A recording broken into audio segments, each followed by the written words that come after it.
Sir, இயக்குனர் பாக்கியராஜ் அவர்களுடைய இந்த அஞ்சலி செலுத்துக்காக வந்திருக்கீங்க. கையில ஒரு அவருடைய படத்தையும் இந்த பக்கம் வந்து முருங்காவோட வந்துருக்கு. என்ன சார்? ஜனவரி 7ஆம் தேதி பாக்கியராஜ் சாரோட பிறந்த நாள். அதே தேதியில் லெஜண்ட் சரவணன் அவர்களுடைய பிறந்த நாளும் ஜனவரி 7. நான் 7ஆம் தேதி அன்னைக்கு லெஜண்ட் அவர்களை பார்க்க போகும்போது பொக்கே வாங்கிட்டு போவேன். அதே ஜனவரி 7ஆம் தேதி பாக்கியராஜ் சாரை சந்திக்க போகும்போது முருங்கைக்காய் தான் வாங்கிட்டு போவேன். அப்போ அவர் எனக்கு கிண்டலாக கேட்பார், குழு 2 நாளைக்கு என் வீட்டில் முருங்கைக்காய் சாம்பார், முருங்கைக்காய் பொரியல் அப்படின்னு கிண்டல் பண்ணுவார். அந்த பிறந்த நாள் 7ஆம் தேதி. அதனால தான் அவருடைய படமும் அந்த 7 நாட்கள். இன்னைக்கு 27ஆம் தேதி 7. அது மட்டும் இல்லை, இன்னைக்கு தேதி 27 6வது மாதம் 2026வது வருடம். அதை கூட்டி பார்த்தீங்கன்னா அது கூட 7 தான் வரும்.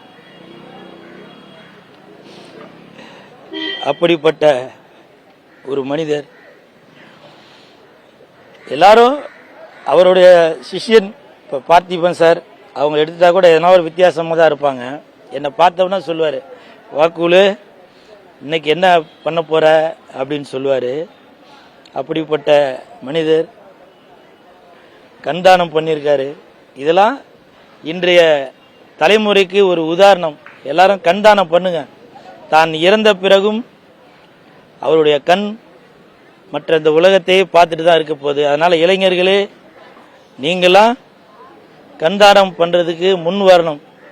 இப்போ பாருங்க, பாக்கியராஜ் சார் ஒரு மிக சிறந்த எழுத்தாளர். இந்தியாவிலேயே அவர் கண்தானம் பண்ணியிருக்காரு. இதெல்லாம் ஒரு உதாரணம். அது மட்டும் இல்லை, இன்னைக்கு நான் சொல்றதுக்கே ரொம்ப சங்கடமா இருக்கு. நான் ஹீரோவா நடிக்கிற படம், அந்த படத்தோட இயக்குனர் பாரதி ராஜா சார்கிட்ட ஒர்க் பண்ணி, அதுக்கப்புறம் அவருடைய மகன் பாக்கியராஜ் சார்கிட்ட ஒர்க் பண்ணார் முருகன். அவர் தான் நான் கதாநாயகனாக நடிக்கக்கூடிய படத்திற்கு இயக்குனர். அப்போ அவர் சொன்னார், என்னுடைய குருநாதர் தான்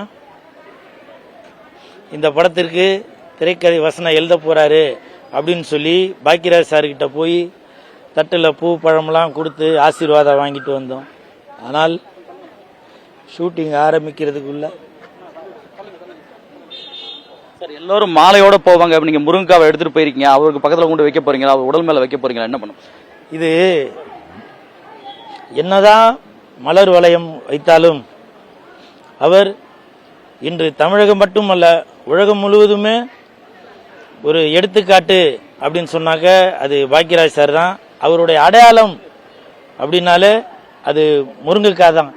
அது நீங்க என்ன பொருள் எடுத்துன்னு போய், தங்கம் வெள்ளி வைடூரியம் எது கொடுத்தாலும் சரி, ஆனால் இந்த உலகத்திற்கு முருங்கைக்காய் என்ன மகத்துவம் உள்ளது அப்படின்றத அவருடைய படங்கள் மூலமாக எடுத்து சொன்னவர். அவரது ஆத்மா சாந்தி அடைய முருங்கைக்காய் மூலமாக அவருக்கு அஞ்சலி செலுத்துவதற்காக வந்திருக்கேன். நடிகர் கூல் சுரேஷ் அவர்கள் தற்பொழுது இந்த பாக்கியராஜ் அவர்களுக்கு அஞ்சலி செலுத்த முருங்காவோடு வருகை தந்திருக்கிறார். வித்தியாசமாக இருந்தாலும் கூட அவர் மேல் கொண்டிருக்கூடிய அந்த அன்பு, அவரோடு இருந்த ஒரு பழக்கம் போன்றவற்றை வச்சும் இப்போ படத்தில் திரைப்படத்தில் முருங்கைக்காய் பிரதானமாக ஒரு காட்சிகளாக இடம்பெற்றிருக்கும். அதை பிரதிபலிக்கும் வகையிலும் தற்போது நடிகர் கூல் சுரேஷ் அவர்கள் முருங்காவோடு அதேபோல் பாக்கியராஜ் அவர்களுடைய படத்தோடு வருகை தந்திருக்கிறார். புதிய தலைமைக்காக ஒளிப்பதிவு சந்துருவுடன் சுரேஷ்குமார்.